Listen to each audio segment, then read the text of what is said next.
La historia que les vamos a contar hoy tiene tintes detectivescos y una trama complicada. El asesino es la enfermedad cardiovascular, también llamada insuficiencia cardíaca. Las víctimas potenciales somos usted y yo. Y los detectives unos científicos de la Universidad de Minnesota. Todos sabemos que el principal asesino de los estadounidenses es la enfermedad cardiovascular, que provoca daños en el corazón y en los vasos sanguíneos. De cada 10 hombres, 5 la padecerán. En la década de 1950 hubo una creciente ola de infartos de enfermedades cardíacas. Hombres de mediana edad, en la plenitud de la vida, sufrían infartos de corazón. La gente estaba asustada. Se trataba de hombres cuyos padres nunca habían sufrido ese problema. En 1955, el presidente Eisenhower sufrió un infarto que le obligó a ausentarse del despacho Oval durante 10 días. El pánico se extendió por todo el país. Los ojos de todo el país y del mundo entero estaban puestos en el Hospital Militar Fitzsimmons en Denver, tras conocerse que el presidente Eisenhower había sufrido un infarto. El doctor Paul Dudley White, acompañado del secretario de prensa de la Casa Blanca, James Haggerty, lo describió como un infarto moderado, producido por una lesión de los tejidos de una pared cardíaca interna. Había una sensación de crisis, de urgencia por descubrir cuáles eran las causas de las enfermedades cardiovasculares. Y se barajaban algunas hipótesis, como una deficiencia de vitaminas, la polución, etc. Pero Ansel Keys, investigador y patólogo de la Universidad de Minnesota, sugirió que la culpa era de las grasas saturadas. Las grasas saturadas elevaban el colesterol total, que a su vez obstruía las arterias y provocaba infartos de corazón. A esto lo llamaban hipótesis de la dieta del corazón. Aquí tenemos las estadísticas. Muestran que este problema, aquí en Estados Unidos, es más grave que en el resto del mundo. Probablemente se deba a nuestro estilo de vida y a nuestra dieta. La cuestión es que no sabemos mucho de esta enfermedad y golpea sin avisar. Pero podemos decir... Cuando el presidente Eisenhower sufrió un infarto de corazón, Keys salió a la palestra porque el médico encargado de tratar a Eisenhower le puso de inmediato una dieta baja en grasas y dijo que la causa de su infarto de corazón había sido su dieta y no el hecho de que fumara como un carretero. No. La hipótesis de Keys se basaba en una afección llamada xantoma, que consiste en la producción de placas de grasa debajo de la piel. Son visibles, aparecen en los párpados y tienen colesterol en su interior. Así que la idea era que también había colesterol dentro de nuestras arterias y que este provocaba su obstrucción. Por tanto, el colesterol se convirtió en el primer demonio contra el que luchar. Keys presentó esta hipótesis y los investigadores comenzaron a estudiarla. Pero simultáneamente, la comunidad científica empezó a hablar de ella como si realmente fuera cierta y solo hubiera que confirmarla. Lo que dijeron fue que solo necesitaban poner los puntos sobre las íes. En el año 1958, Ansel Keys pone en marcha un estudio de una magnitud sin precedentes en 7 países: Grecia, Yugoslavia, Italia, Países Bajos, Finlandia, Estados Unidos y Japón. Quería observar el vínculo estadístico entre la alimentación, especialmente las grasas, la tasa de colesterol y el riesgo cardiovascular de la población.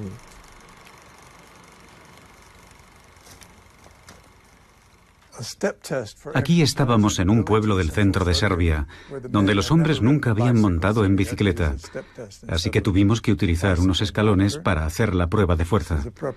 En esta vemos cómo preparan la dieta que habíamos escogido. Y esta es Margaret Keys, que instaló un laboratorio de análisis del colesterol. Examinamos a unos 14.000 hombres en 14 regiones de 7 países.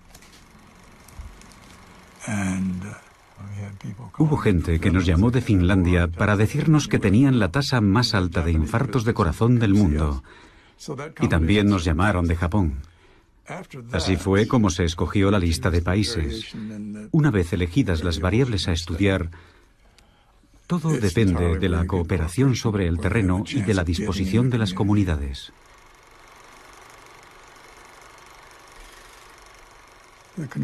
La conclusión del estudio en estos 7 países fue que existían diferencias muy importantes en la tasa de infartos de corazón en distintas culturas. Entre 5 y 10 veces más. Encontramos diferencias la primera vez que los examinamos y estuvimos más seguros de ello 5 años después y mucho más 10 años después. Había diferencias muy notables en la distribución del colesterol. La distribución de colesterol en Japón iría así y en Finlandia así. Se produce una ligera superposición. Es decir, que los colesteroles más altos de Japón apenas coinciden con los colesteroles más bajos de Finlandia. Es así de elocuente. Ansel Keys hizo una mala ciencia porque construyó los hechos que validarían su hipótesis. De manera que él publica una curva. Esto es un gráfico. Aquí están las personas que mueren y aquí tenemos el consumo de grasa de la población. Aquí está Japón, Italia, Inglaterra, Australia, Canadá y Estados Unidos. Y al observar el gráfico diremos que efectivamente cuanta más grasa se come, más infartos hay. Es sencillo. Pero hizo algo que no es correcto porque seleccionó los datos que validaban su punto de vista.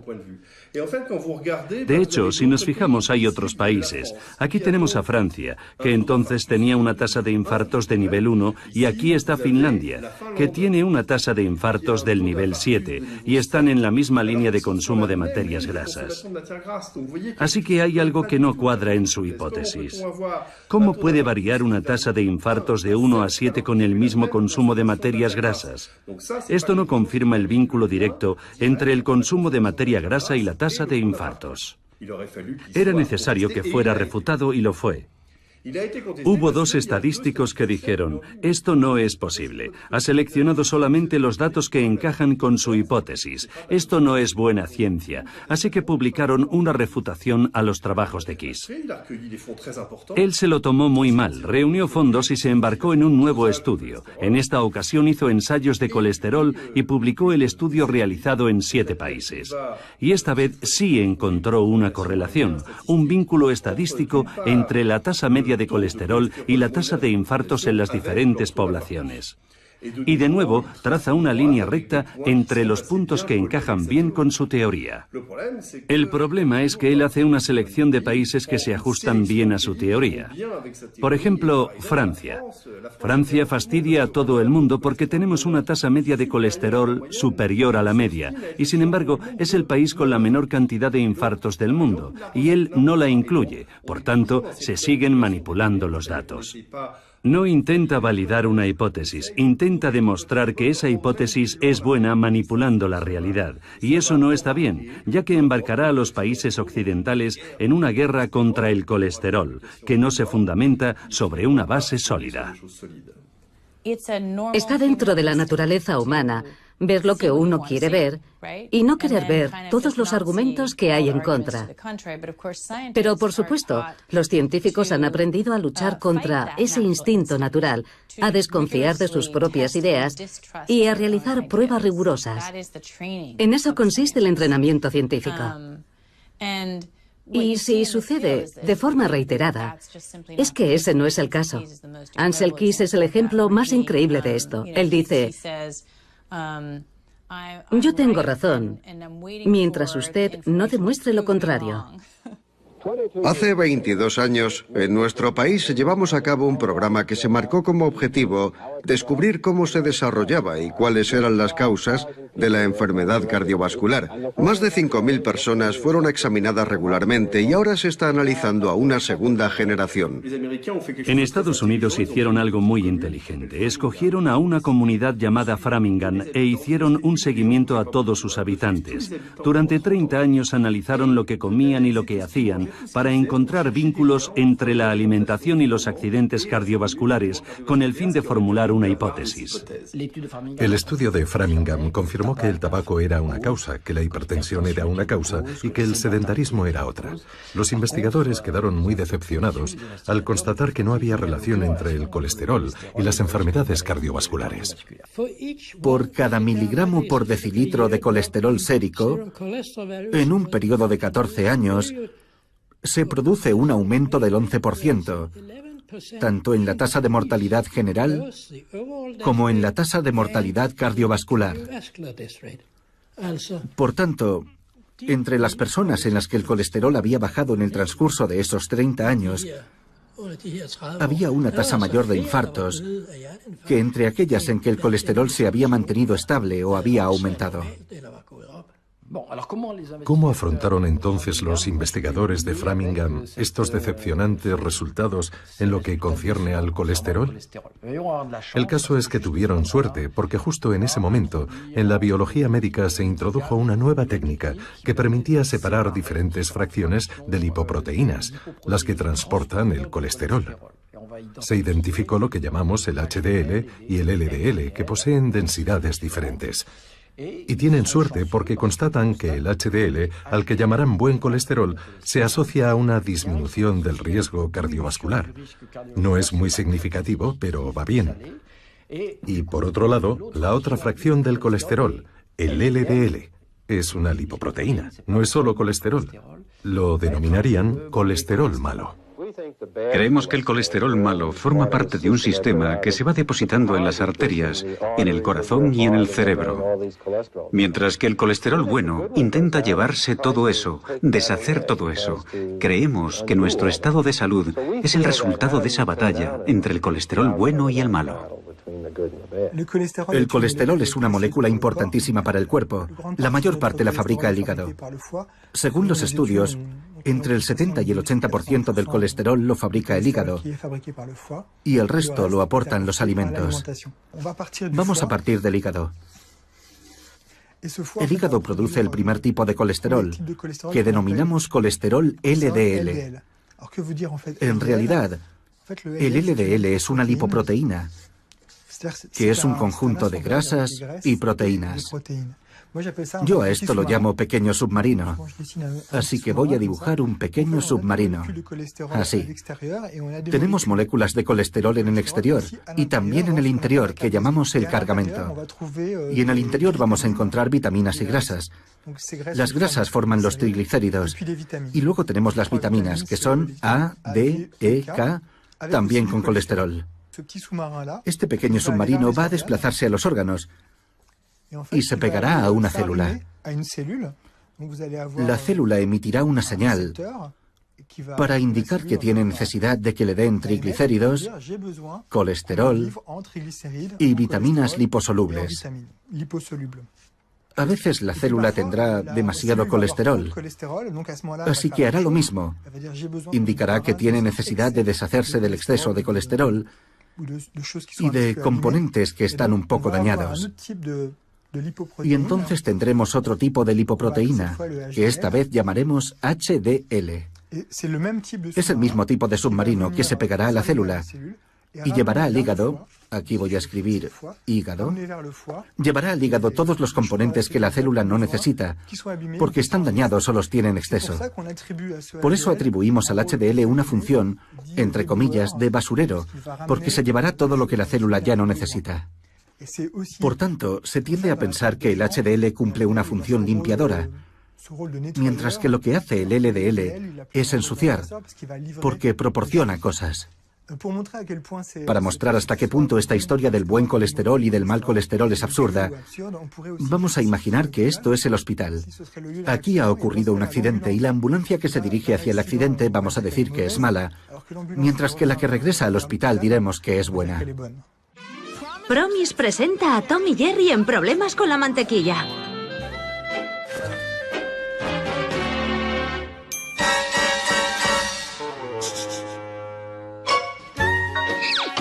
Battery Light Promise contiene un 85% menos de grasa saturada y cero colesterol. Por eso es mejor que la mantequilla para reducir el riesgo de enfermedad cardiovascular. ¿Sigue comiendo mantequilla? De inmediato, la cuestión del colesterol pasó a formar parte de los intereses industriales principalmente, y sobre todo al principio de la industria agroalimentaria, que empezó a seleccionar y a promocionar alimentos que estaban en concordancia con las recomendaciones de Ancel Keys, que decía que había que comer menos grasa. Se produjo una convergencia de intereses entre la industria agroalimentaria y los que consideraban al colesterol el enemigo público número uno. Este librito, Tu corazón tiene 9 vidas, lo escribió el médico Jeremiah Standler y se envió a miles de médicos de todo el país. Este ejemplar pertenece a una edición especial publicada por Pocket Books en asociación con la compañía Corn Products. Por tanto, está patrocinado por un aceite de maíz. Al final del libro hay un anuncio de margarina y de aceite mazola. El resto está dedicado a la ciencia y al infarto de corazón. La enfermedad cardiovascular es el asesino número 1. 60 millones de estadounidenses tienen niveles altos de colesterol. Demasiada grasa saturada puede ser perjudicial para su corazón. Perjudicial para su corazón. En 1948, la compañía Procter & Gamble, fabricante del aceite Crisco, un aceite vegetal, designó a la Asociación Estadounidense del Corazón beneficiaria de un concurso de radio llamado Los Caminantes. Y de la noche a la mañana, y esto figura en la historia oficial de la Asociación Estadounidense del Corazón, recibieron millones de dólares. Y literalmente, aquello los convirtió en la Asociación Nacional que son hoy, con sucursales en todo el país. A partir de entonces, el dinero empezó a fluir, y estas palabras están textualmente escritas en la historia oficial de la asociación. Y acto seguido, la Asociación Estadounidense del Corazón empezó a decir que deberíamos sustituir las grasas saturadas por grasas poliinsaturadas, que son los aceites vegetales, lo que supuso un gran apoyo para un producto como el aceite Crisco. Surgen varias hipótesis en contra de la teoría del colesterol. Kilmer McCauley descubre los casos de 3 niños fallecidos por infarto de corazón. Aquejados de un defecto genético, no fijan las vitaminas del grupo B, lo que genera una gran cantidad de una sustancia llamada homocisteína. McCauley formula la hipótesis de que las placas de las arterias se desarrollan cuando la cantidad de homocisteína es excesiva. Empecé a hacer experimentos con animales. Primero inyectamos homocisteína en conejos y examinamos sus arterias. Y en 2 o 3 semanas aparecieron placas en ellas. No se puede hacer una idea de lo emocionante que fue ver aquellas placas en las arterias. Formular una teoría, probarla con animales y ver los resultados con tus propios ojos es indescriptible.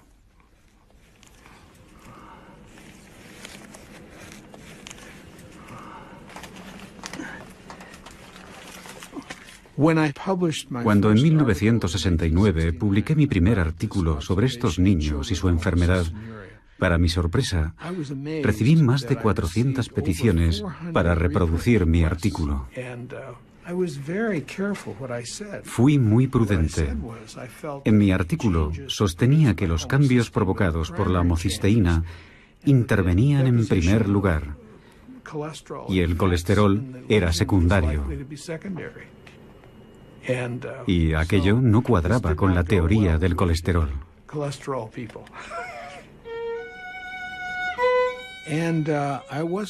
Yo no estaba preparado para lo que sucedió después. Lo primero que pasó fue que me trasladaron al sótano, con las arañas y las cucarachas, al sótano de un edificio construido en 1811. Así que allí estaba, en un incómodo laboratorio sin ventanas a la calle. Mis colegas vieron las pésimas condiciones y se marcharon. Así que me quedé allí solo, con un técnico. Y me dijeron, tienes que buscar financiación, no podemos pagarte tu salario, tienes que marcharte.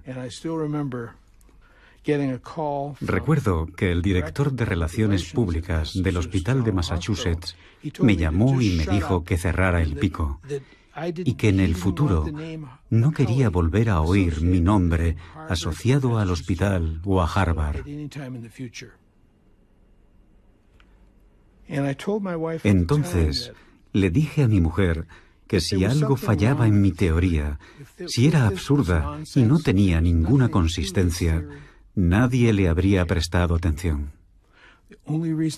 Si a la gente le importaba, era porque representaba una amenaza para alguien, o había algunos factores que yo desconocía, que estaban provocando la intimidación a la que me estaban sometiendo.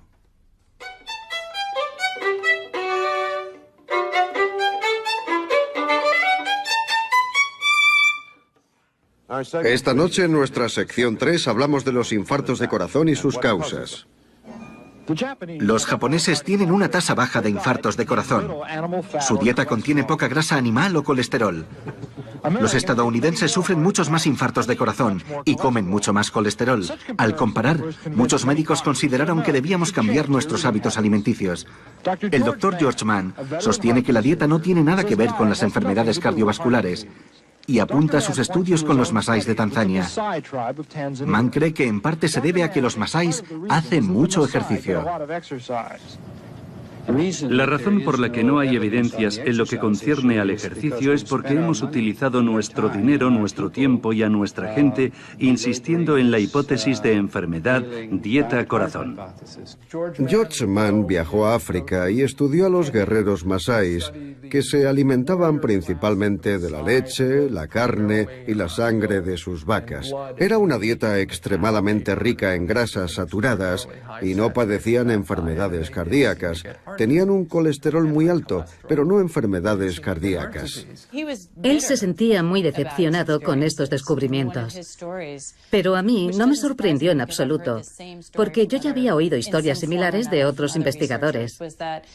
Un día, cuando se encontraba en los Institutos Nacionales de la Salud, donde ocupaba un prestigioso puesto como investigador, una secretaria le abordó en un pasillo y le dijo: «Dr. Mann, si continúa oponiéndose a Ansel Keys, perderá su beca de investigación». Y fue lo que sucedió poco después. Queridos espectadores, en estos momentos el pelotón se dirige hacia el puerto. ¿Dónde está el maillot amarillo? Ah, ahí está. Parece que está pagando el esfuerzo de ayer. ¿Va a abandonar? Un espectador se acerca a animarle. Quiere darle de comer. Es inútil, no tiene hambre. Ah, azúcar. Buena idea. Los investigadores han detectado que la introducción de azúcar en poblaciones indígenas desencadena la aparición de enfermedades cardíacas hasta ahora desconocidas. Kristin Kers ha descubierto documentos confidenciales internos de la industria azucarera que demuestran que dicha industria subvencionó investigaciones en los años 60 para que el colesterol figurara como único responsable de las enfermedades cardíacas.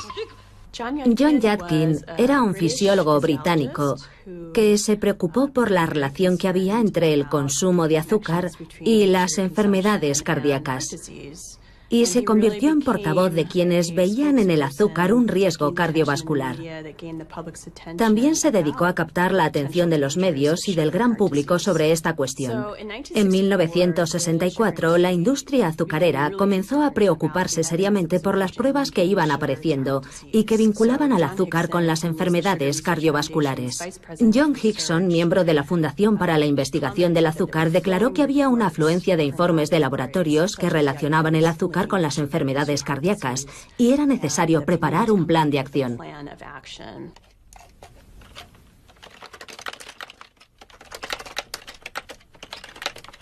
En 1965, una serie de artículos que se publicaron en los Anales de Medicina Interna fueron recogidos por el New York Herald Tribune, importante competidor del New York Times en la época. Yadkin consiguió un artículo a toda página en la edición dominical, en el que cuestionaba si se podía vincular la grasa a las enfermedades cardíacas en vez de al azúcar. El artículo comentaba también que la relación entre el azúcar y las enfermedades cardíacas había sido teórica hasta aquel momento, pero que nuevas pruebas confirmaban cada vez más esa relación. Tan solo unos días después de la aparición de aquel artículo, los responsables de la industria azucarera decidieron lanzar el proyecto 226. Se trataba de encomendar a investigadores de Harvard una revisión de la literatura científica sobre la materia y de publicar una crítica negativa de todos los artículos que vinculaban el azúcar a las enfermedades cardíacas, de manera que los políticos concedieran menos importancia a los estudios científicos que vinculaban el azúcar con esta enfermedad. Aquí tenemos la correspondencia sobre los borradores del estudio. Hickson, de la industria azucarera, escribió al profesor Hested diciéndole que esperaba tener un borrador cuanto antes. Decía: espero que pueda usted enviarme una copia del borrador del manuscrito lo antes posible para poder cumplir con mis obligaciones. Y esta es una carta de la Fundación para la Investigación del Azúcar que dice: muchas gracias por el borrador del manuscrito. Debo decirle que cumple absolutamente con nuestras expectativas y estamos impacientes por verlo publicado. El artículo se centraba en la cuestión: ¿provoca el azúcar enfermedades coronarias? En él revisaban una cantidad enorme de estudios y uno a uno iban desacreditándolos señalando algún tipo de defecto. El artículo publicado no mencionaba ningún tipo de financiación de la industria azucarera. Así que tenemos investigadores de Harvard y la prestigiosa revista New England Journal of Medicine. La industria azucarera no podía haber encontrado una vía más creíble para transmitir su mensaje. En el año 1977, para demostrar la incidencia del colesterol en las enfermedades cardiovasculares, el Instituto Estadounidense de la Salud puso en marcha el RSC, un ensayo clínico en el que participaron 3.800 hombres con una tasa de colesterol muy elevada. Un grupo fue sometido a una dieta baja en colesterol y se les administró colestiramina, que reducía la tasa de colesterol en sangre.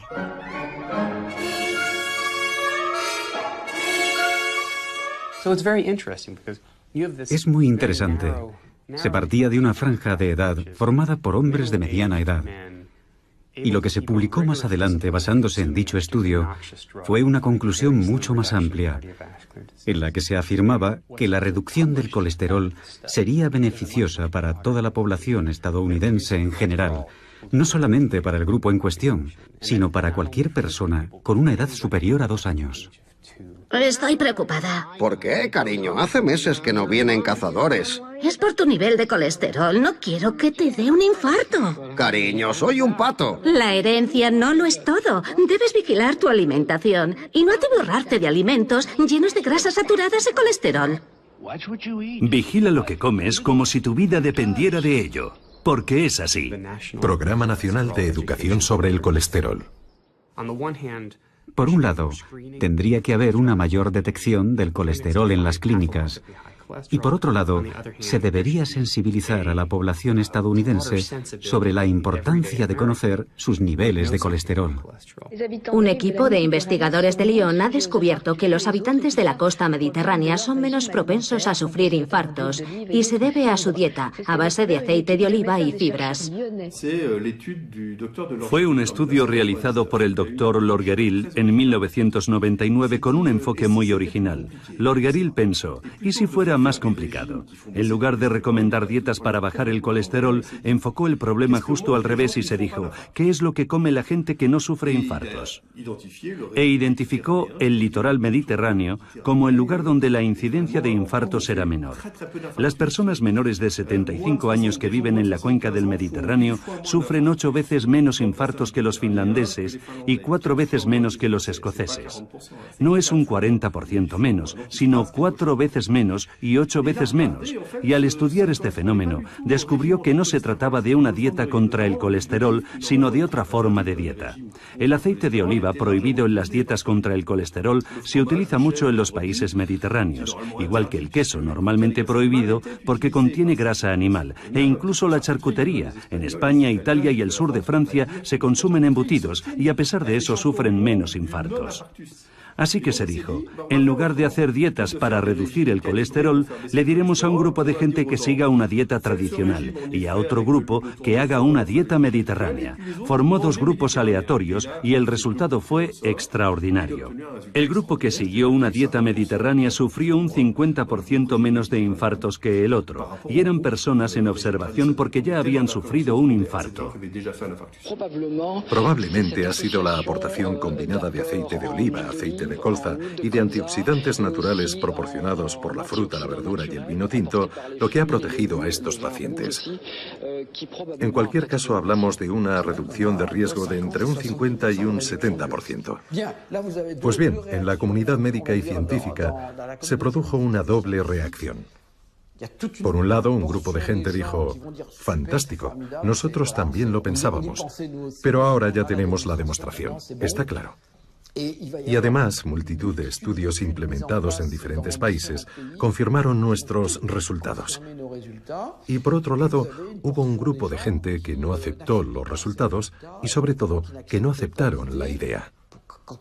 Si lo pienso ahora, creo que hay que estar muy bloqueado mentalmente para razonar así. Y esa gente decía, no puede ser cierto porque el colesterol es idéntico en ambos grupos. Algunos colegas estadounidenses me decían, no podemos creer en esos resultados. ¿Cómo es posible reducir el riesgo sin reducir el colesterol? Tatinas fue algo absolutamente extraordinario. Estábamos atónitos.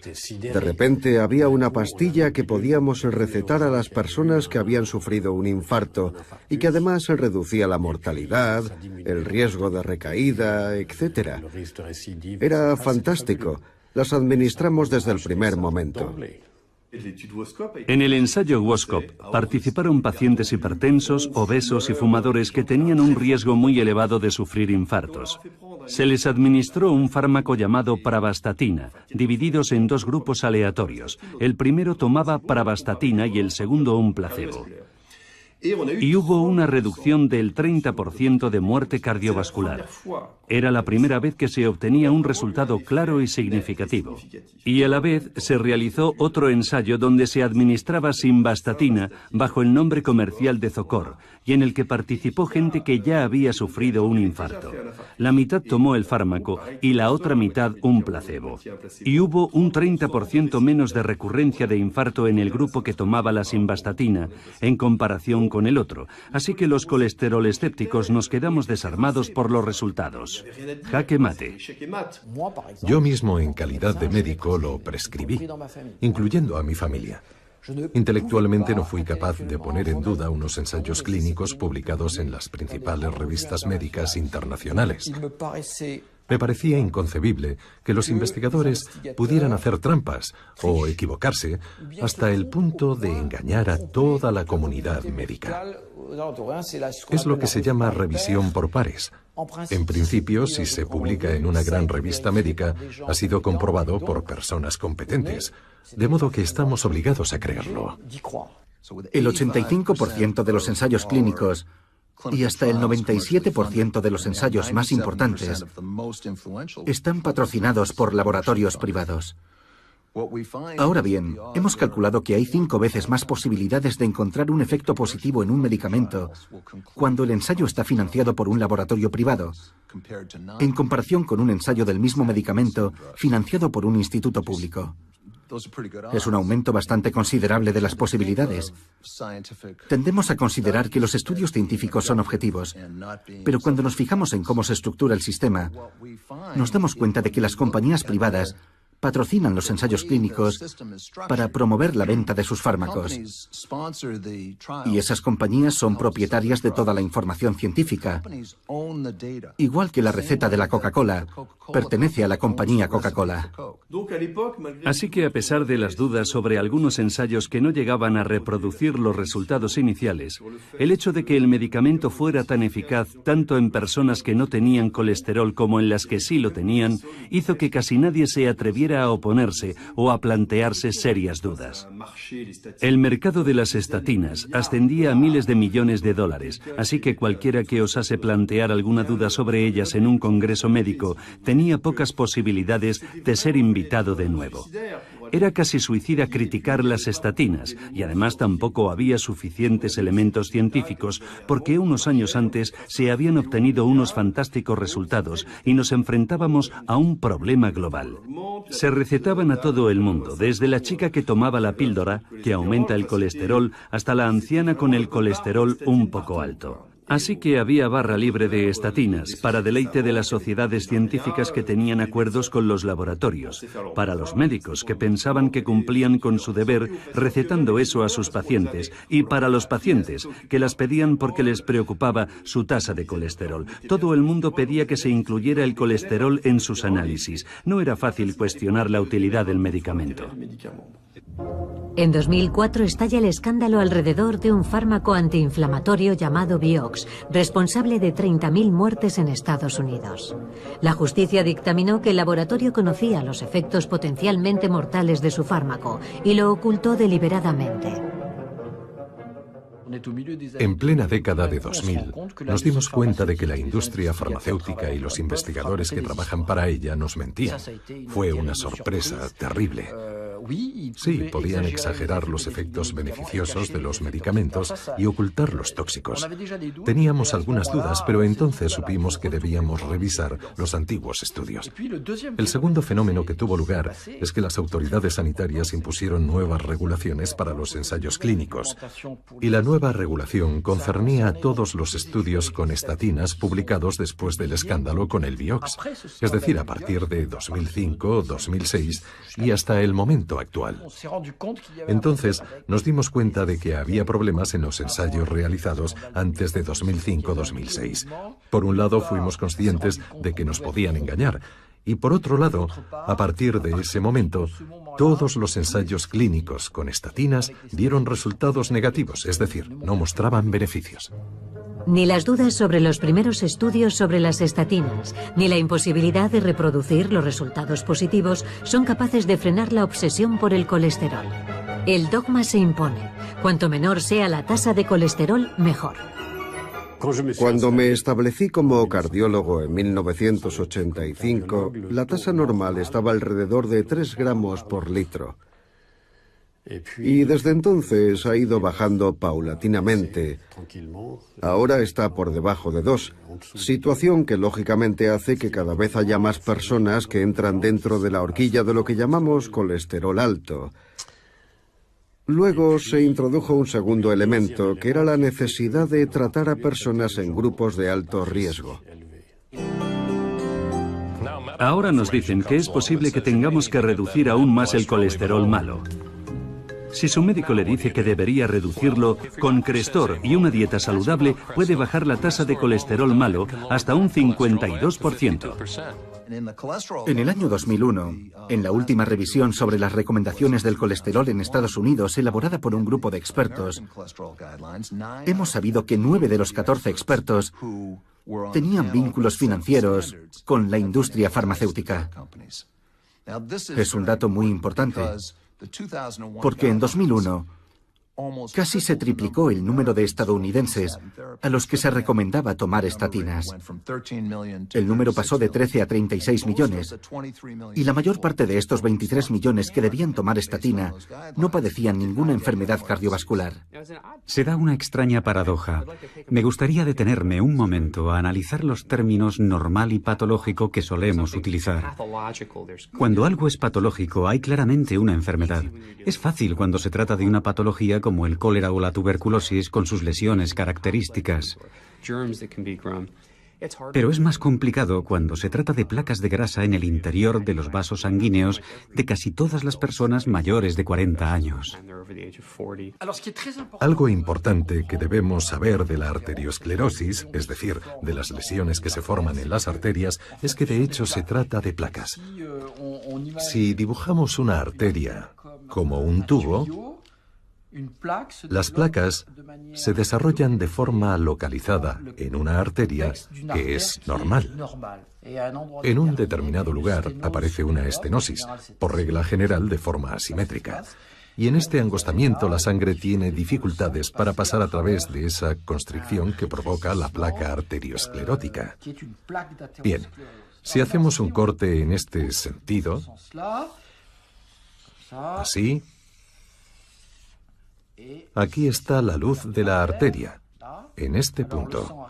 La sangre consigue pasar por aquí porque hay una presión fuerte. Pero si en la arteria hay una estenosis, es porque esta placa arteriosclerótica está formada por un tejido muy duro, como si fuera madera. Algunos pacientes tienen depósitos de calcio a lo largo de la luz arterial, es decir, un proceso de calcificación en forma de espinas que pueden provocar una ruptura y causar lo que llamamos un trombo. Dicho trombo puede progresar y conducir a una obstrucción completa de la luz arterial, es decir, a un infarto. Con el tiempo, en algunas de estas placas arterioscleróticas que vemos en las personas mayores, al realizarles la autopsia, hay cristales de colesterol.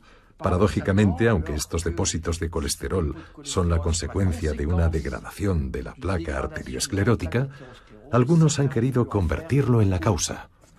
Un aspecto que a menudo se pasa por alto es que el colesterol no es un veneno que fluye por las arterias, es una grasa esencial para la fabricación de nuestras células. Sin él no podemos vivir.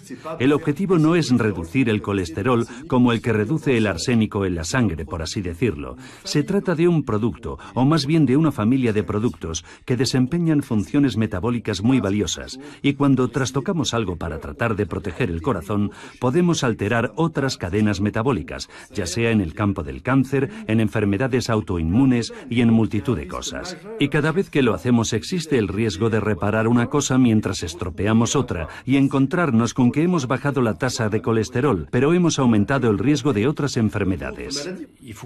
Me gustaría que alguien me explicara esto. Después de 2 millones de años de evolución del ser humano, ¿por qué habría un colesterol malo y un colesterol bueno? No quiere decir nada. Si los dos colesteroles son secretados por el hígado desde hace 2 millones de años, es que necesitamos los dos. En segundo lugar, ¿qué es lo que hace que aumenten o disminuyan? En el caso del HDL, el llamado colesterol bueno, lo que lo hace aumentar es la actividad física. Y está claro que la actividad física durante los últimos 10.000 años era muy alta en todos los hombres y tenían un HDL más bien elevado. Pero no es el HDL elevado el que nos protege, es la actividad física la que hace que enfermemos menos. En cuanto al LDL es lo mismo pero a la inversa. Sencillamente consumimos menos LDL cuando somos sedentarios y por lo tanto tiende a elevarse un poco. Pero una vez más, es el sedentarismo lo que nos mata.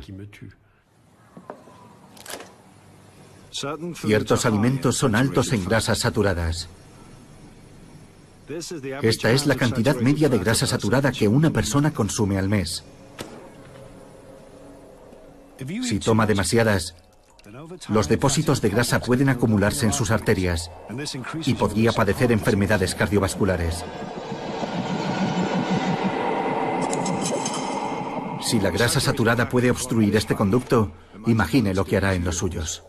En la actualidad disponemos de técnicas de imagen muy sofisticadas que nos permiten medir la cantidad de calcio presente en las arterias.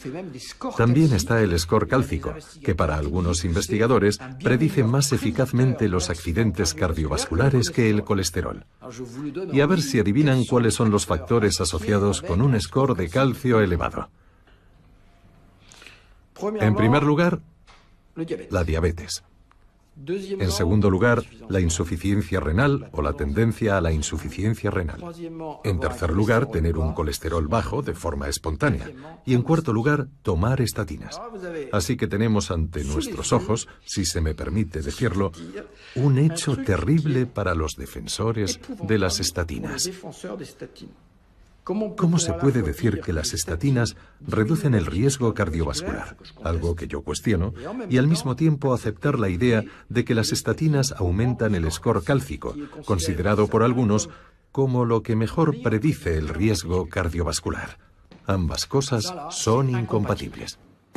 Si usted ha sufrido o sufre de colesterol alto y su médico le recetó o le ha recetado Crestor, es muy probable que usted tenga varios efectos secundarios, como por ejemplo diabetes tipo 2. Si usted o un pariente ha consumido Crestor y ahora tiene diabetes, llame ya y pida una cita con el abogado Nick Pacheco. Tras años de prescripción masiva de estatinas, miles de pacientes sufren efectos secundarios graves. En Estados Unidos, algunos bufetes de abogados anuncian sus servicios en televisión para defenderlos. Los efectos secundarios aparecen tarde, no de inmediato. El organismo trata de combatir la disminución de la tasa de colesterol, tratando de producir más colesterol. Y ese proceso puede durar hasta 6 meses antes de la aparición de efectos indeseables. La mayoría de la gente no comprende que la ingestión de estatinas es la causa. Los síntomas son similares a los que presentan las personas mayores. De modo que cuando un hombre acude al médico y le dice que hay algo en sus músculos que no va bien y que tiene síntomas de debilidad, el médico le pregunta, ¿qué edad tiene? Tengo 78 años. Bueno, eso es lo que ocurre cuando se envejece. La vista empeora, los músculos se debilitan y perdemos memoria. Y olvidan que el origen puede estar en los medicamentos. Las estatinas, los medicamentos contra el colesterol, por lo general atraviesan la barrera hematoencefálica, es decir, entran en el cerebro y alteran la síntesis de colesterol en el cerebro. Es un efecto secundario adverso terrible que hasta hace poco había sido ignorado. Y solo gracias a la presión de algunos médicos y toxicólogos, las autoridades sanitarias han admitido que efectivamente las estatinas provocan problemas de memoria y trastornos del sueño. Es decir, un claro efecto neurotóxico. Y aún hoy, por desgracia, sigue estando subestimado, a pesar de que se trata de un factor tóxico muy importante. Publicamos un estudio sobre los efectos cognitivos adversos de las estatinas en 171 personas. Algunos de estos casos son muy preocupantes, como el caso de un profesor jubilado que enseñaba en varios departamentos, con un coeficiente intelectual superior a 180, al que 2 instituciones académicas detectaron la forma más progresiva de la enfermedad de Alzheimer, hasta el punto de que acudió a una reunión de los 50 años de su promoción con una pancarta colgada que decía: «Mi nombre es fulano de tal y tengo Alzheimer», para que la gente entendiera por qué repetía constantemente la misma frase y por qué no reconocía a sus amigos desde hacía décadas. Era incapaz de leer de corrido porque no recordaba nada. Entonces su esposa decidió suspenderle el tratamiento con simvastatina. Luego pasó una batería de pruebas para participar en el ensayo clínico de un medicamento experimental contra el Alzheimer. Y allí le dijeron que no padecía Alzheimer, ni siquiera demencia senil. Según cuentan, necesitó 2 años para recuperarse. Ahora ya lee el periódico. Los grandes expertos, y en particular un grupo de investigadores ingleses que realizan estudios sobre el colesterol, esos grandes expertos que nos contaron durante mucho tiempo, no, hombre, no hay efectos secundarios. Ahora uno de ellos ha admitido que sí, que probablemente había un aumento en la tasa de diabetes. Y ahora, poco a poco, se están poniendo de manifiesto nuevos efectos secundarios. ¿Por qué? 1, porque antes no se tenían en cuenta. Y 2, porque la gente lleva ya 10 o 15 años tomando el medicamento y los efectos están ahí.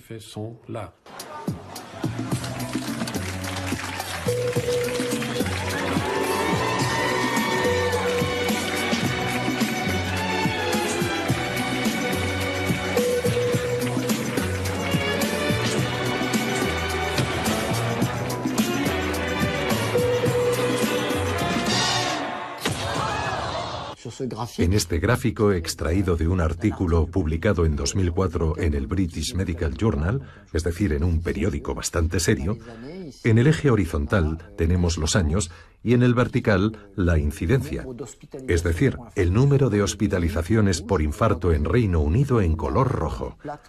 Vemos que la curva es plana en lo que respecta al infarto. Por el contrario, hay literalmente una explosión en la prescripción de estatinas.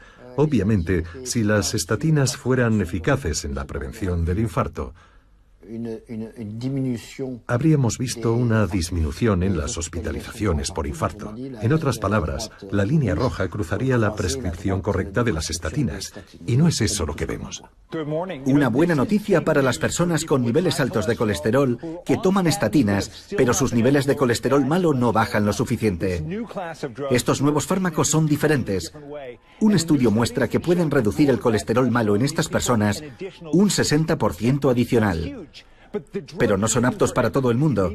Tiene que ser inyectado cada 2 o 4 semanas. Y casi el 30% de quienes participaron en el estudio tuvieron que abandonar. Ahora se realizan estudios más amplios para determinar si reducen verdaderamente el riesgo de infarto y accidente cerebrovascular, y si son seguros.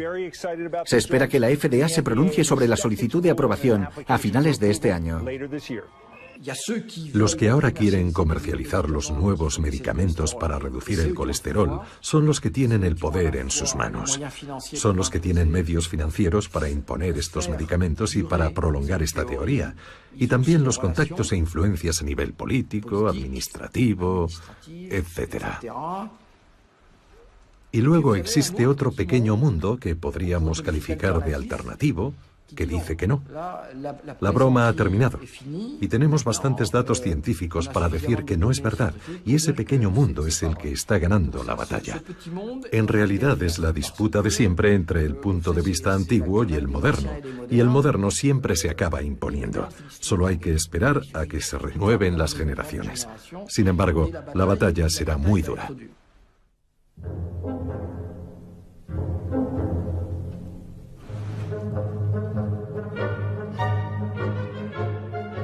¿Conoce su tasa? ¿Qué tasa? De colesterol. Sí. Me hice los análisis para un programa. Sale en mi página web. No tengo ni idea. Soy miembro de una familia afectada de hipercolesterolemia. Mi tasa está entre 7 y 8. Me trae sin cuidado. No sé la que tengo ahora. Mi tasa está en 189. Me gustaría que fuera más alta. Sí, la conozco, porque mis pacientes me lo preguntan. La verdad es que no. No conozco mi tasa de colesterol. Un día de estos. Debería, pero no la conozco. No. ¿Por qué debería saberla? No creo que la tenga mal. No lo sé. Me he olvidado de ella por diversas razones. La he rechazado.